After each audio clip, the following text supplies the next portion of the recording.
of books, the entirety of the Old Testament. And now, as I promised, we're just going to look at the timeline. I'm not going to get into any details, but we just want to kind of see where we are in terms of time, because some of our books have overlapped. Some of our books are later than they seem, earlier than they seem.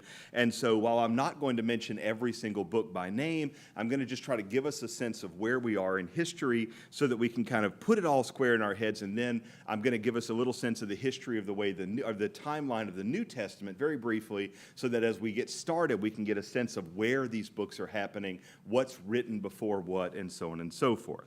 So the Old Testament gets started in the time of Abram, soon to be Abraham, in a place called Ur, in roughly the 20th century BC. So this is around 2,000 years BC, and everything at this point is give or take 200 years. We really do have to guess because we just don't have a solid sense of when is when. And we call this time the patristic era because there are the fathers, the era of the fathers it's sometimes called. Now, Abraham's successors, as we know, are his sons and grandson, Abraham, Isaac, and then Jacob. Jacob also takes the name Israel, and Israel, of course, becomes the name of the people. And so the sons of Jacob, who are 12 in number, establish the 12 tribes of Israel, which is going to function as a family identity, all the way down through to the time of Jesus. The youngest of the sons, as we remember from the story in Genesis, is Joseph. Joseph is sold into slavery by his brothers, and so he, the youngest son of Israel, goes into slavery in Egypt. That foreshadows the hundreds of years of slavery that the Jews are going to experience in Egypt, because of course we have that great line at the end of Genesis: "A Pharaoh came who knew not Joseph." That's become one of the jokes that a lot of priests say when a new bishop comes and all of a sudden he doesn't like the priest anymore who had a lot of favor from a previous bishop. A new bishop came and he knew not Joseph. And so God puts them in slavery for several hundred years in order to establish that the people do not belong to themselves, but they belong to another, ultimately to God. And so God sets up Moses to function as a savior, as a prefigurement of Jesus. Now, Moses shows up on the scene somewhere between 1500 and 1300 BC. And so the Jews as a people are about 500 years old. They have a sense of that kind of generational sense. Moses, with the help of his siblings or cousins or some kind of blood relations, Miriam and Aaron, lead about 600,000 Jews out of slavery in Egypt, across the Red Sea, and into a desert en route to the Promised Land. They get to Mount Tabor, where we are going to have the giving of the Ten Commandments. But, of course, we know things go south there, and inexplicably, Aaron, the goofball, manages to bring together all the leftover earrings and create a golden calf. This does not go well. And so the Jews sin against the Lord for the first but not the last time. And even Moses gets stung a little by their lack of faith. And so the Jews get punished to spend 40 years wandering through a remarkably small desert. It's a really small desert. We're talking about 250 miles or so, edge to edge, for 600,000 people to wander around for 40 years is not, doesn't make a lot of sense. In fact, most people, when they go to the Holy Land, the first thing they're amazed by is just how small everything is. You can stand in Jerusalem and see Bethlehem with your eyes. It's 3, 4, 5 miles away. And so none of this is all spread out. 600,000 people spread across, maybe 200 miles. That's tight fitting. That's Houston living, kind of thing. That's not as spread out as we often think it is. Somewhere between 1400 and 1200 BC, somewhere in that, Moses dies. And the people then enter the Promised Land. So 1400 to 1200 BC.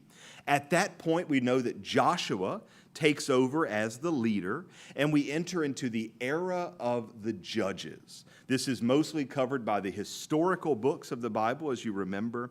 And the judges are basically military dictators who are called by the Lord, prophet style, to step up in response to specific threats. Usually threats coming from the Assyrian Empire or whoever happens to be in Iraq or modern-day Iraq, modern-day Iran. Sometimes you have the Medes, sometimes you have different little groups, but ultimately these judges rise up as military dictators to address a specific problem. Now, the era of the judges ends with Samuel, who is the last judge and the first prophet, properly speaking. When Samuel is doing his thing, the Jews are going to ask the Lord for a king.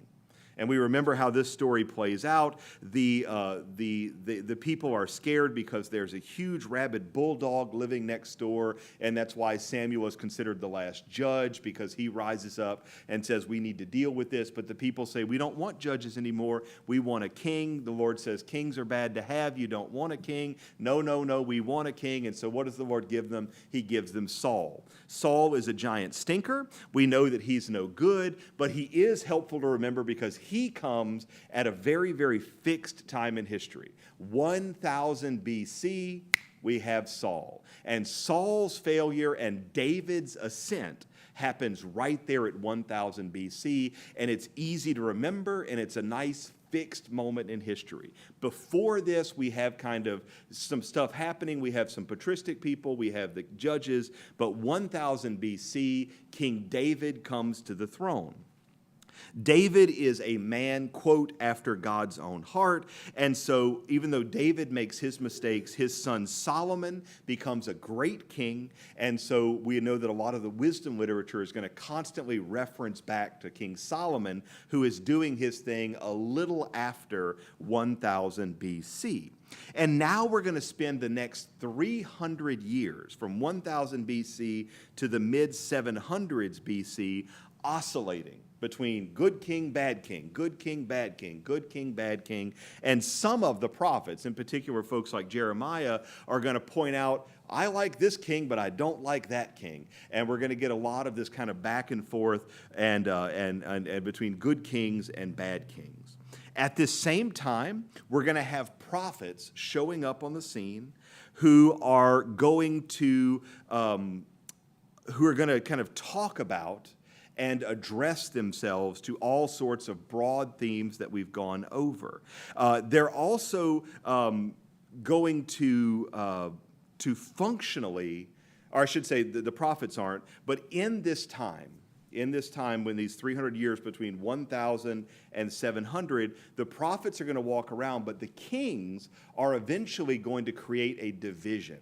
And there's going to be a northern kingdom in what we now call Palestine and a southern kingdom in what we now call Israel. The northern kingdom is going to include 10 of the 12 tribes of Israel, and they're going to set up shop there, and they are, generally speaking, going to do okay, but they're going to be a little less religious, and they're going to be a little bit more, we do it our own way, and you people keep it to yourselves, while the other two tribes, specifically and most importantly the tribe of Judah, are going to stay in the southern kingdom, which is where Jerusalem is, properly speaking. David is going to be the king of both kingdoms, but of course in that oscillation, there's going to be the division of the kingdoms. In the 700s BC, the king of the south, a king named Josiah, is going to get super into history.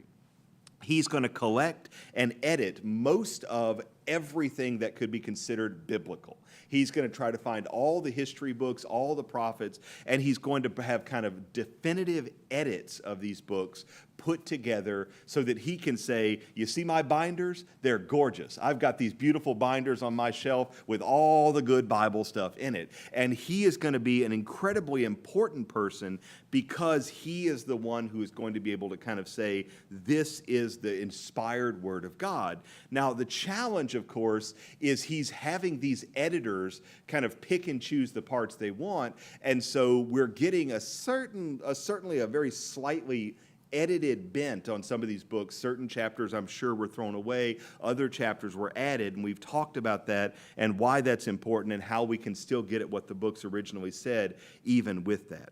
Now, as Josiah is doing his stuff in the northern kingdom in the 700s BC and the 800s BC, this is when the northern kingdom has decided they're going to pick a fight with the big giant rabid bulldog next door, the Assyrian Empire. And the Assyrian Empire is going to walk up and slap them across the face and completely destroy the northern kingdom. And 10 of the 12 tribes of Israel are basically going to be lost to history. The surviving people who are scattered around the Middle East from modern-day Egypt all the way up to modern-day Syria, all the way over to modern-day Turkey, and maybe even India, that's where they're going to go. It's going to be spread out, and they're going to call themselves the Jewish diaspora, from the Latin word for spread out. But the term is ultimately going to be co-opted later, and today we apply the term the Jewish diaspora to anybody of Jewish heritage not living in Israel. And so when you ever hear the word diaspora, that's what it means. We went over that before. Now, after the northern conquering in the 700s BC, then we're going to be left with the tribe of Judah and the tribe of Aaron. Now, 100 years later, the Assyrian Empire, which had been the big power in the universe there from 2200 BC all the way down, actually from 30-something, 3000s BC, all the way down until the mid-700s BC, is going to be suddenly and unexpectedly conquered, and the Assyrians are going to go away, and the Babylonians are going to show up on the scene. The Babylonians are centered in modern-day Iraq, whereas the Assyrians were centered in modern-day Iran. Some drama never really ends. And so the Babylonian Empire is going to come in, and they're not going to need to be provoked. They're just going to come in and say, hi, we're in charge now. We're going to run your country. The Jews say, no, you're not. And in 587, it turns out, yes, they are. And so the Jews are conquered, and the last of the peoples of the promised land are carted off to Babylon. And so we enter into the Babylonian exile. This is the single most important event between 1000 BC and the coming of Jesus, and it is a giant deal because a pile of prophets are going to rise up and they're going to remind the Jewish people that, hey, y'all have screwed up in the past, you continually sin against the Lord, this is a punishment, but this is also a way of thinking, because you're going to continue to have these problems in the future, and this is a pattern that ultimately the Jews have kind of had hammered into them that they need to pay attention to. Now, the exile is going to be a time when the great prophets are doing their stuff. So Jeremiah is kind of tangentially associated, but Isaiah, Ezekiel, and Daniel are right in the midst of that, doing their thing. And if you remember, we talked about a lot of the minor prophets are either going to be in this, anticipating this, or writing after and helping us to understand what happened. Now, it doesn't last long. 587 to 539. So basically one generation is going to be in Babylon, but then they're going to come back in 539, and they're going to immediately begin to rebuild the temple. And for the next 400 years, they are, generally speaking, going to just be able to be the Jewish people they want to be. And so from about 539 through until about 140 or so, things are okay.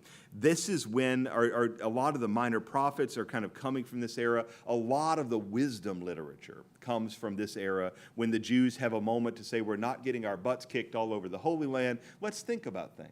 Let's consider the history of the universe. Let's talk to the Lord and pray, and let's kind of embrace our Jewish identity when we're not hopping forth and back between bad kings and good kings, or judges, or being conquered. And so these 400 years from 550 or so to 150 or so are really a moment when things are going really well. This is also a moment where the Jews are going to establish a pretty good relationship with the people who just conquered them, and we're going to have a lot of back back and forth now with the new Persian Empire, which is going to take over in place of the Babylonian Empire. And the Persian Empire is grounded in a religion called Zoroastrianism, which has a lot of faith in what the stars are doing.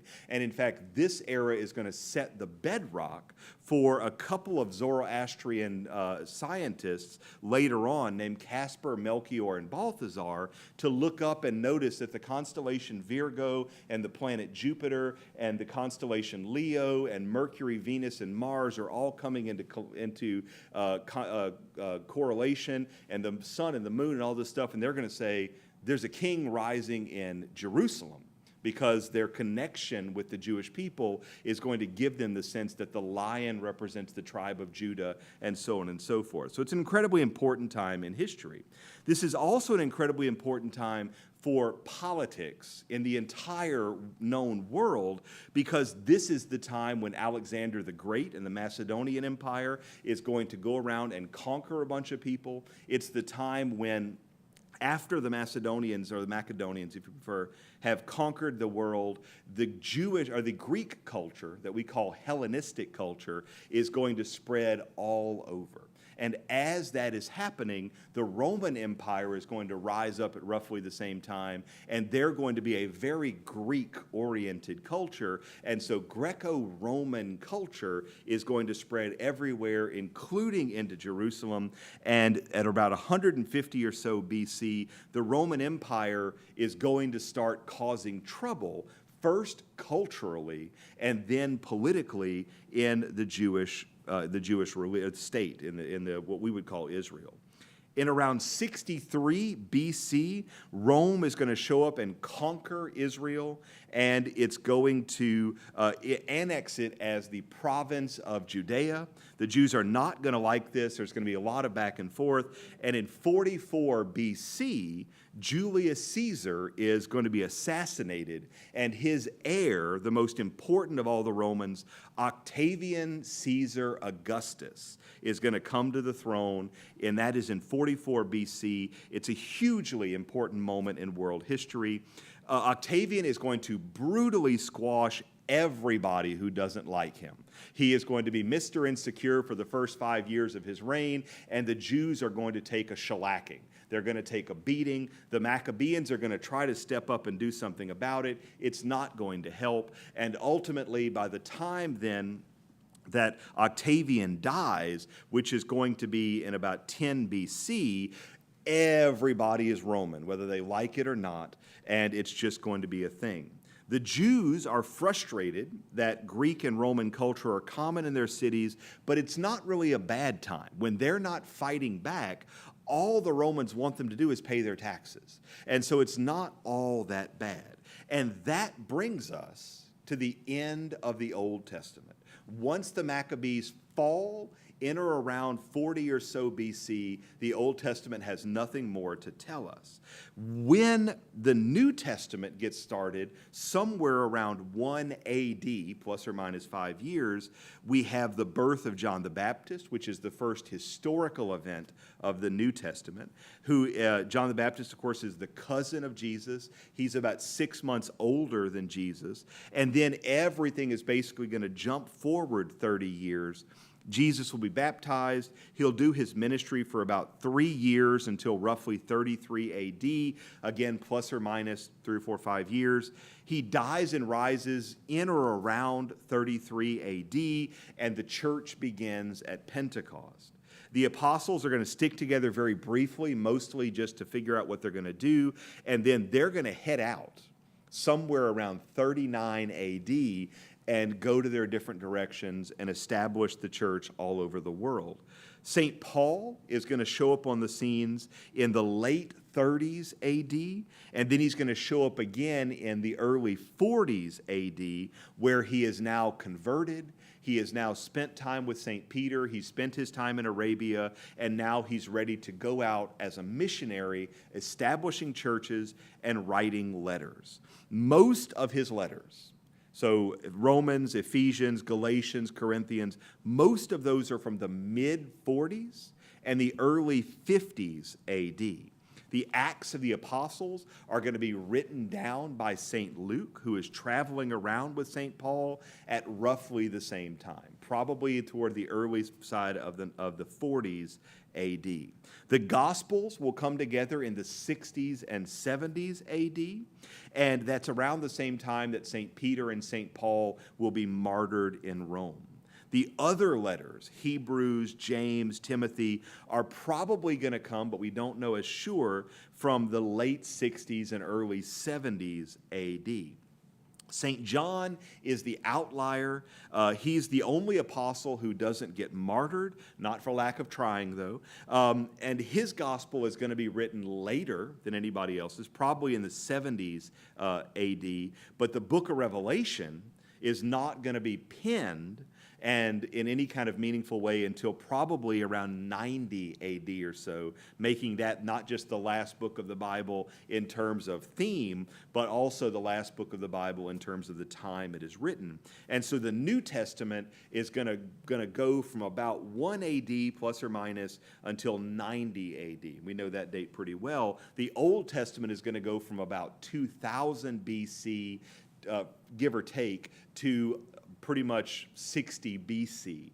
Now, the only other note that I want to make is the Old Testament, and I've mentioned this a couple times, the Old Testament was written in a pile of different languages. It was written some in Aramaic, some in Uritic, some in Temple Hebrew, some in Vulgar Hebrew, and some in Greek. Now, those books, those papyruses, I said, many of them come from the court of King Josiah, but some of them come from other places. We know that some of them were probably written in like Alexandria, Egypt, and so on and so forth.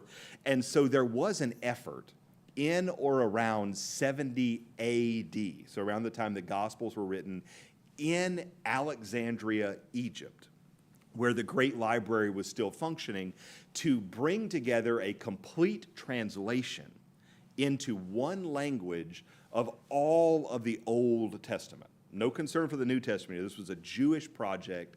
And so they brought together, as the story goes, 70 scholars who were given 70 copies of the original texts and put into 70 different rooms. And each one was told to make your own translation in prayer and in thorough study. And after the course of several years, all 70 copies were collected from these different scholars and compared, and lo and behold, they were all exactly identical, down to every jot and tittle, as we say. Now, this is obviously, kind of an apocryphal story, but this book, which was called the Septuagint, is in fact known to have been translated by a pile of people and to be translated in parallel with at least 10, 15 different people, and for the translations to be exactly the same in Greek. And so that is the book that we use to get the Old Testament. You might have heard of the Dead Sea Scrolls, which were found in the 30s and 40s in the Holy Land in the Middle East. Those scrolls were segments of the book of Isaiah and I believe the book of Ezekiel. And the reason scholars were so excited is that we have no original copies. And so when the scholars took the Septuagint in Greek and they rolled out the Dead Sea Scroll and they read the Hebrew in Isaiah and translated it, they were shocked to find that this version of Isaiah was really, really well translated into Greek in the Septuagint. That was the big deal that happened. And so we have a pretty reliable copy of the Old Testament in the form of the Septuagint. Part of Martin Luther's drama about what books would or wouldn't be used goes back to that text of the Septuagint, and also to the fact that when St. Jerome was collecting books for the Bible, mostly he used the Septuagint for the Old Testament, and then he went around and collected original Greek versions because everything in the New Testament is in Greek. And so when Jerome took the Old Testament Greek from the Septuagint and all the stuff he collected for different versions of the New Testament, he combined that whole thing into a Latin translation that we call the Vulgate, which was the official Bible of the Catholic Church until Vatican II, until 1960. And now we have a bunch of truly awful English translations translations to work from. But the Septuagint and the Vulgate were these big, huge, important kind of milestones in terms of Bible translations. And just because people will ask, the best of the modern translations is the Revised Standard Version. Ignatius Press has a Ignatius Study Bible, which is by far the best translation you can get. You don't want the NRSV, you want the RSV, and Ignatius is absolutely the best. And so if you're interested, that's the way to go. And that's a little bit off my topic, but that covers now the whole thing we want to cover.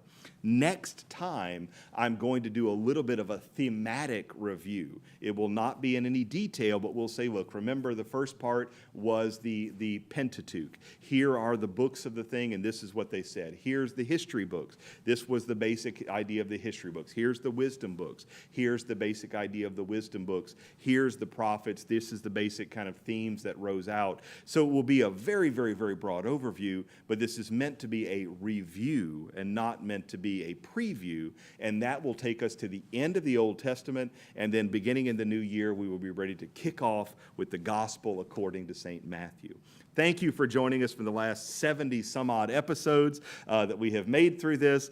We have 20 some odd episodes to go, but I've enjoyed the heck out of it, and I appreciate you being with us, and we'll hopefully see you again through the New Testament, which will begin in the new year. I've been Father Ryan Humphries. This is the CU Catecast. I hope you have a lovely Christmas.